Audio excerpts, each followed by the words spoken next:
this is what you work for. How bad do you want it? How hard are you going to work to achieve your goals, achieve your dreams each and every day? This right here, these are the moments we live for.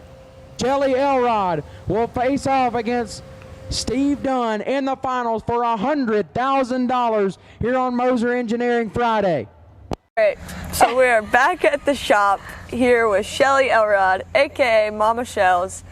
Those of you that don't know, this is my mom, so this is pretty cool. I get to do an interview with her.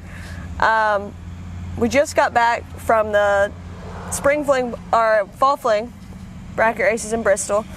And it was kind of a memory that's going to last a lifetime for us.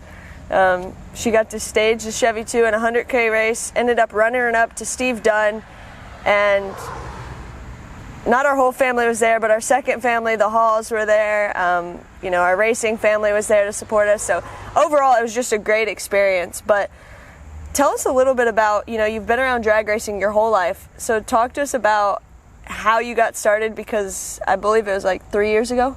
Yeah. So I was 43 years old when I made my first lap down the racetrack. I didn't really want to race. So my dad, most of you know, my dad's been racing forever. And the Elrod family, you either race or you play poker. That's what you're supposed to know how to do.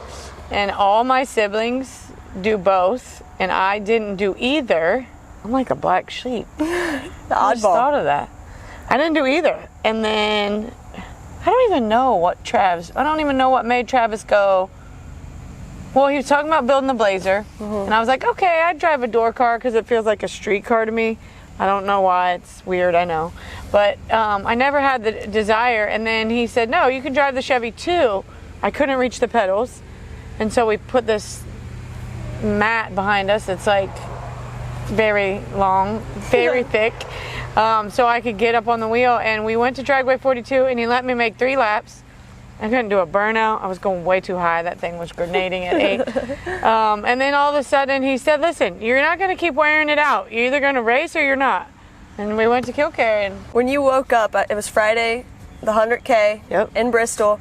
It was just a normal weekend for us. They've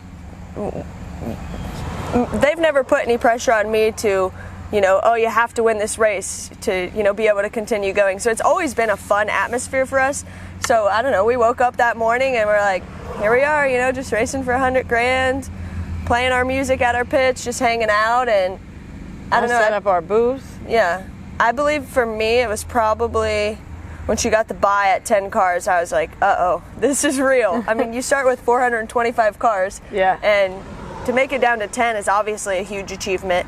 And then when she had the buy to go to 5, it kind of really set in. Like, it was just it was a cool moment. But when do you think, I guess, it set in for you? Honestly, when I got by 5th round, I had never been past 5th round ever, anywhere. And so when I got by 5th round, I was like, oh, I'm going some laps here. Like, there's not very many lanes left. And I think I had to run Michael Jackson at 19, and I was actually very nervous because he was on a roll. Yeah. First time I ever met this guy, he's using our pit area. I think it was the pit area. Yeah. I'm asking for that good pit spot. juju for that pit area. So anyways, I had to run him, and he asked if we wanted to do a little split or something. I was like, sure, dude, I don't care. I mean, I'm not even supposed to be here. Yeah. So we worked out a little deal, and I was like, whatever happens, happens. I'm winning money either way. So, hey, hashtag pay that tab. And I had it covered at that point. Yeah, that me and Trevor might have been cheering a little louder for that. But no, and then it was cool, too, to see all of our customers. We had a couple customers in. I know she had to run Josh Baker at 3. Yep. So it sucks running your customers, but we had 4 Americans at the 10, didn't we? Yeah. We had at 4 out of 5 dragsters on the dragster side were Noah Lewis, Josh Baker, Corey Galletti. There's another American, I don't know. I can't remember who the 5th one was, and then Steve Witherow. So that was pretty cool having 3 out of 5. Yeah. You know what I mean? So I was excited. I didn't want to have to run an American until the final if I could have helped it, but. Yeah. So she raced Steve Dunn in the finals. Yeah. At that point, it's a great accomplishment. You know, you're either going to win or runner up. I had zero expectations. It's zero. one more win light, and obviously as bad as we wanted that to turn on, when you went through the finish line, you know, what was your thoughts when you had just runnered up for $100,000? I honestly, it didn't even set in. I was so happy just to have the opportunity. I mean, most people, everybody said, oh, you staged for $100,000. I'm like, a lot of people don't even have the opportunity to stage up in a race like that. So I feel like I'm blessed every day that Trav works his tail off, and you know, that we get to work in drag racing so that we can go to the drag races. It's kind of cool to be able to do that, and we get opportunities to stage for 10, 20, 30, 100. A couple weeks we're gonna try it for 5. I mean, it's just a cool experience that some people don't ever in their life get that opportunity. Right. So I'm blessed that. So I zero expectations. I mean, I said it, and I'll say it again. I'm not even supposed to be here. So for me to be able to just have the opportunity to stage up was a blessing enough. It didn't matter what happened. It's a lot of people, you know, obviously, like she said, even the opportunity to race, you know, us three being able to work in the business, the guys at the shop, who would you say you have to thank for all of this? Because it's definitely not just us three being able to get it done. No, God, no. It's, I mean, this company is built with a lot of people that help. I mean, of course, the guys in the shop, Logan and Baker and Bill and Jack, and I mean, just our guys, they're great. They keep everything going while we're gone, so we never stress about it. The companies that we work with, Get 'em Carbs and Hoosier Racing Tires. I mean, Frank and Bruce and Susanna over at Hoosier, they always make sure we have what tires we need. Some people are searching for tires, not us. They always got them. Yeah. I mean, Marco Abruzzi, that transmission and converter combination in all of our cars has been killer. Wilson Racing Engines is in that car, but everybody knows that Jess just helped Brittany out with Franz Racing Performance. So there's so many companies that make American race cars. Like, yeah. I'm sure I'm saying. Yeah, Rob Mosier. Justin. Yeah, like I talked to Justin. I feel like we're family.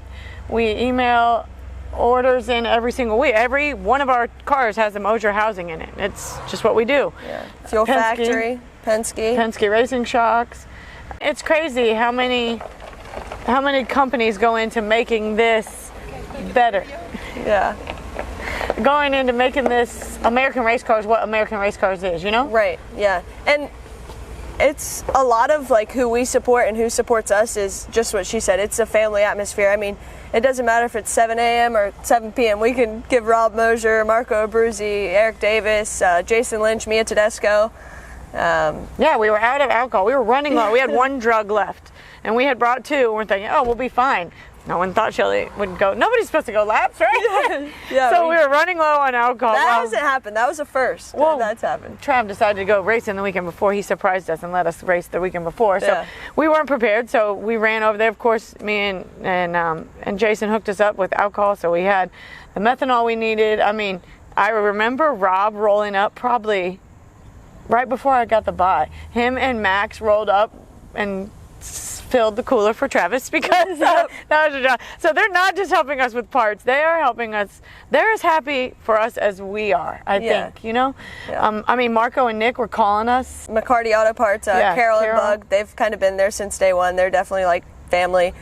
Caroline and Tripp and Corey Galletti, the Galettis. I know Jerry wasn't there, but they've always been like family. And to see the excitement for them when Trav and I would turn around after she would continue to turn on wind lights, like that's a good feeling. It's a good feeling to have good people in your corner, and I don't think we could do it without them. So super thankful for everybody that supports us, and you know, it's a journey, right? You guys know racing's a journey. Able to sit there and talk about that stuff with them was very cool because we talk about it a lot. It's a mental game. You could win.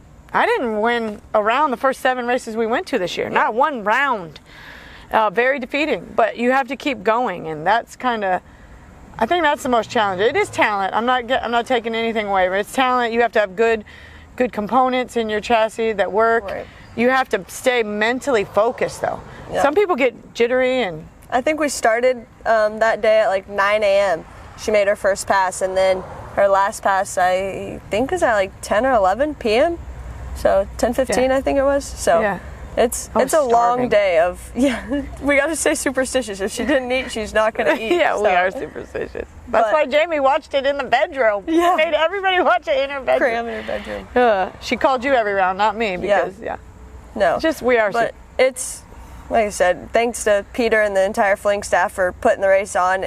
We've loved attending the Fling events. They treat us hospitality-wise very great. We think they run a great race. The single entry was pretty cool. It was different. It's different. It's a lot more. It brings a different vibe and atmosphere to the facility, which was kind of cool. Because you don't see the people that normally double. You don't have to see them twice. It's like everybody's got one shot, so it's kind of fair game. Yeah. But no, it was definitely an experience to remember. Something we're never gonna forget. But it was almost one of our last races of the season. We're rounding out the year. Next weekend we're gonna head to Josh Morgan's race, Boo Banger, which is an amazing race. I think our whole family's gonna be there, so that's pretty cool. Yeah. Josh does a great job with the very kids, family environment. Killcare staff does a great job at the racetrack. And then we'll load up there and head to Montgomery. This will be our first time racing at one of Galen and Britt's races. Yeah, we're excited. Trav's got to go to a couple, but we're excited to get to go down there and see some people we don't get to see in the South a lot. So Yeah, and for all of you guys that are wondering, we are bringing a chassis. we are bringing a chassis. They're doing a runoff, I think. Yeah, Tuesday's American Folk Race Cars runoff. Yep. So we'll be there for that. See who's gonna win it, I guess. Yeah, right. But no, It'll be that your turn, sis. Yeah, right. No, that'll be our last race of the year to close out 2023. But nonetheless, whatever happens, happens. It was another season we got to race, another season we got to meet new people, meet new customers. And some people, even if they don't necessarily buy a chassis from us, we have a lot of parts that people buy, so we still consider them customers and treat them like family. 100%. So it's a cool job that we get to do, right? Like we love what we do every single day. Yeah, not many people can say, I was telling my mom and Trav this, not many people can say, like, my dragster, it was us, late nights and weekends that we got to work on it. So not many people can say they get to wake up and go work on race cars or go talk about race cars. So it literally is what we eat, sleep, and breathe. We got a big one to get ready for the PRI too. Yeah, PRI show in December, we'll be there, but it's crazy.